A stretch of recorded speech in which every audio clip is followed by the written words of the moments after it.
Why do I teach voice? So I'm a bit nervous about making this video.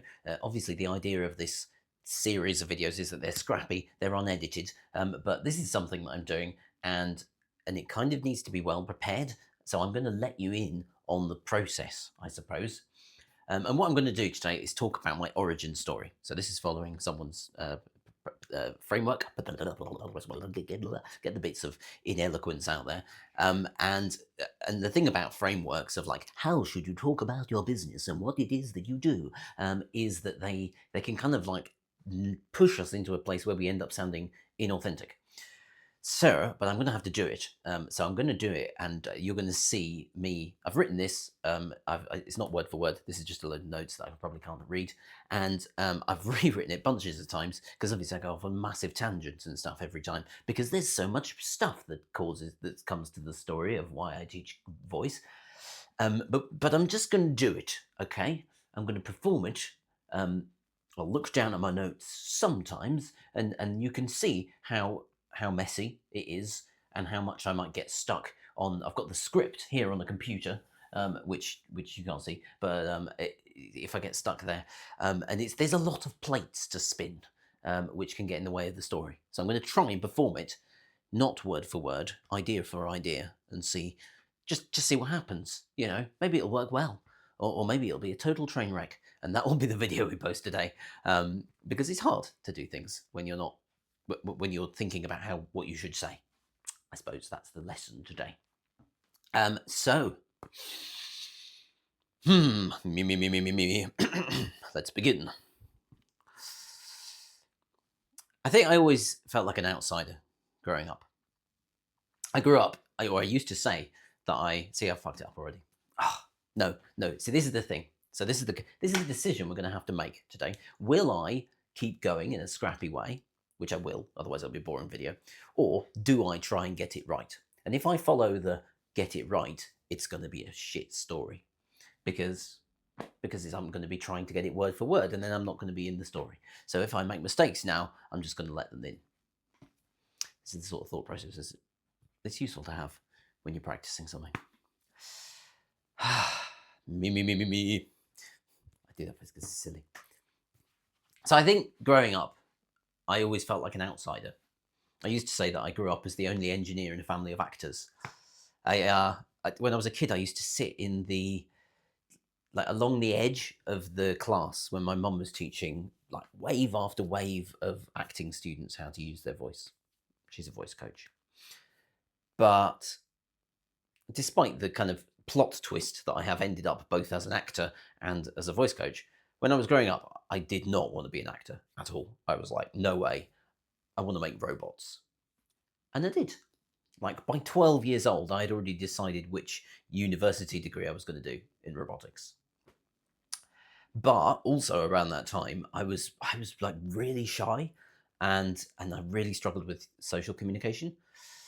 And me being me, I always go out and like try and solve things. I was like, okay, I know how to solve this. I'm going to go and do drama as a topic. Not because I wanted to be an actor, as I say, but because I kind of knew that the world of acting and performances, it had the tools that I needed in order to be able to become a more confident version of myself, really. So then I began that drama, but then I spent like years and years in academia in robotics. So I did like an undergraduate in robotics, a master's.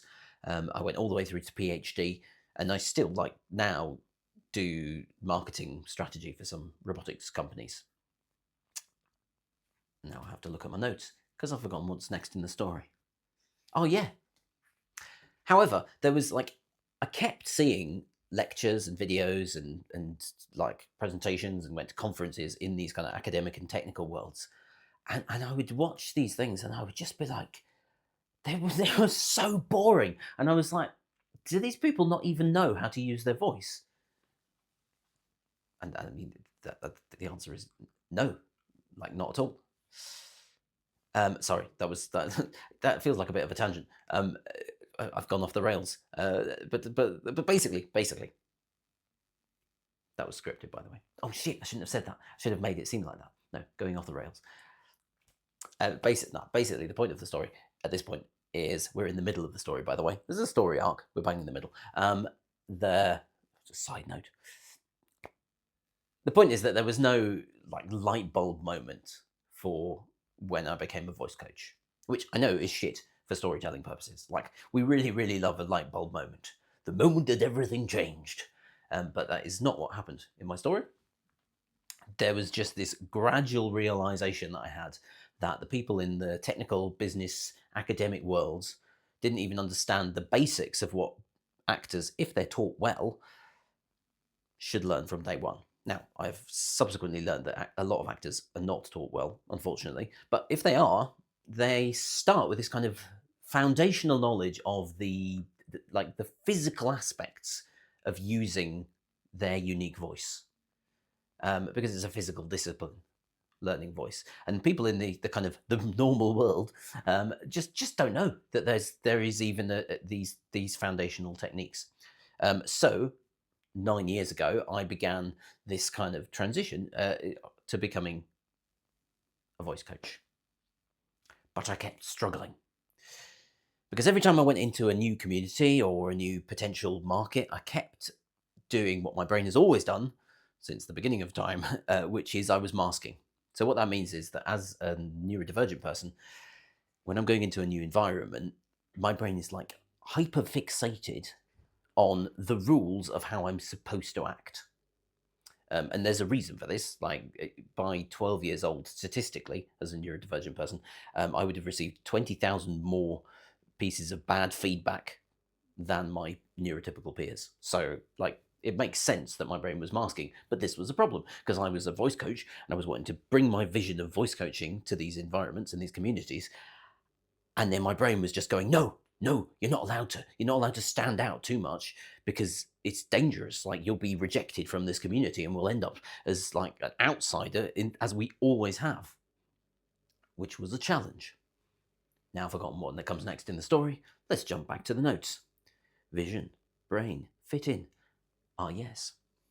So it was only when I like properly started doing clowning that things started to change there. So about 3 years ago, I went to one of the most prestigious clown schools in the world, arguably, the Gaulier, École Philippe Gaulier in France. And there, you get up on stage, and you start doing your performance, and they go, "You see all those things you're doing there? Don't do them. They're boring." They don't use those terms, but that's the kind of teaching part of it. And I was like, what things?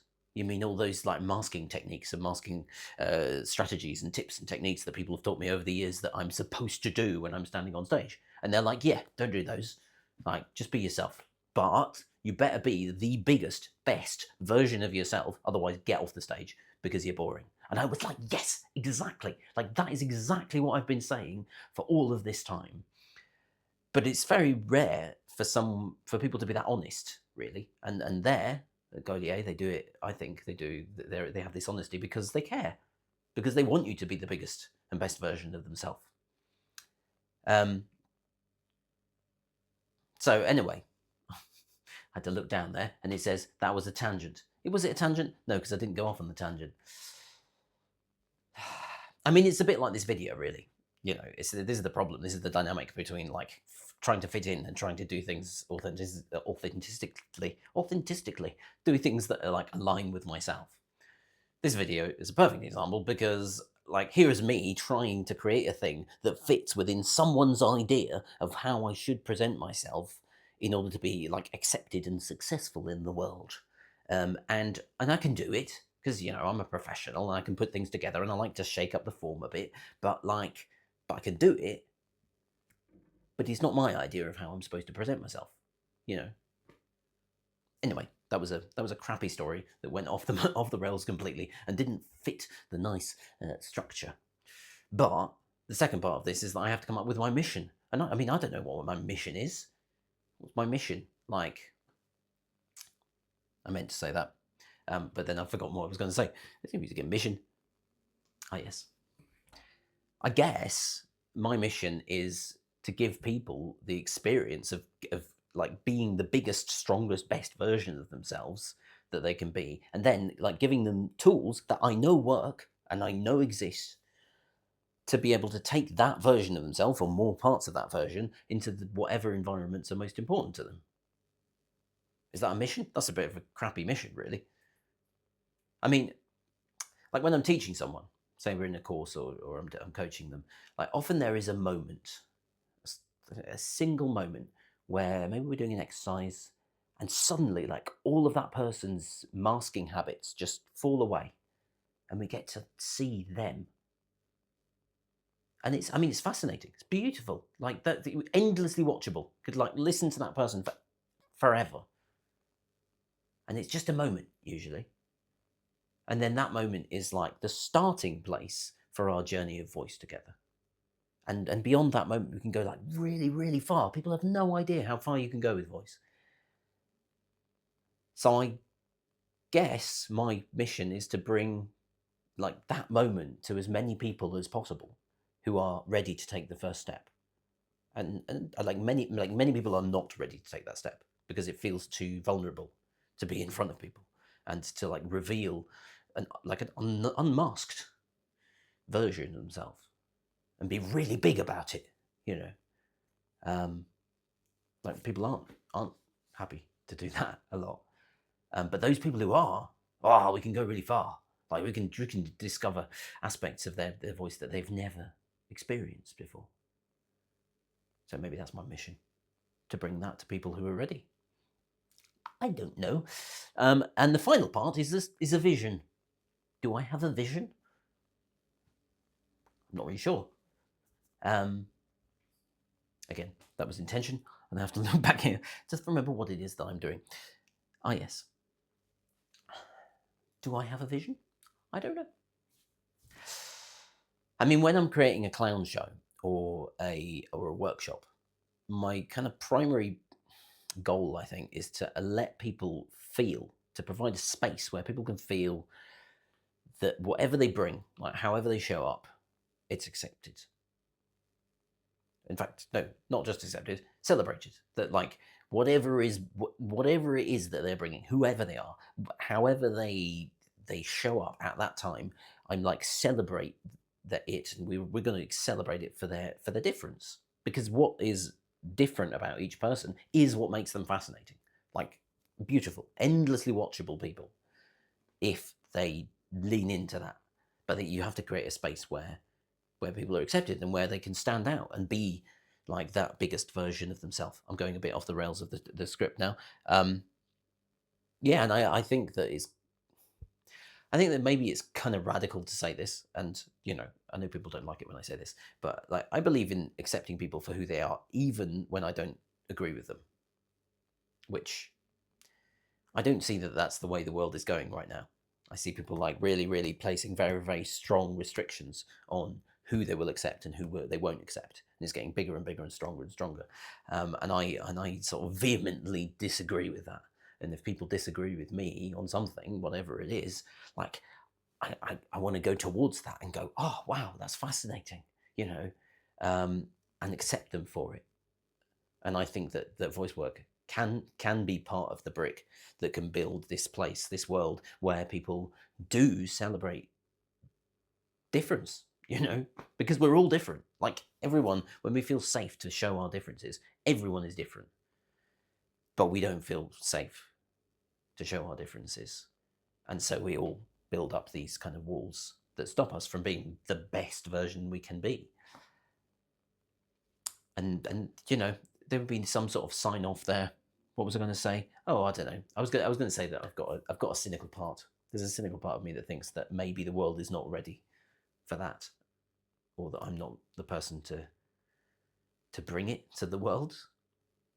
But it is a world that I would like, where people are empowered to be not just themselves, where they are, with all of their kind of traumas and things that have affected them and caused their voice to be how their voice is right now, but actually be the biggest versions of themselves and be loud and be quiet or be overly chatty or be just be however they can want to be. And I believe that people are capable of doing that in the spaces in the right space, anyone can sort of blossom into this wonderful person who is fascinating to watch when you get them up on stage. Okay, that was way too rambly. So I think what I might do is like edit this down for the successful, you know, like how I'm supposed to package it thing. And maybe it'll be interesting, maybe it'll be too rambly. I don't care. But that is a section. This is the video for today, with me kind of clawing my way through this contrived exercise that supposedly is how we're supposed to present ourselves in the world on behalf of our business. That's it for the day. Where the hell's my button? There we are. Let's turn it off. Oh yeah, no, sorry. Sign up and all those things. You know, do whatever you want.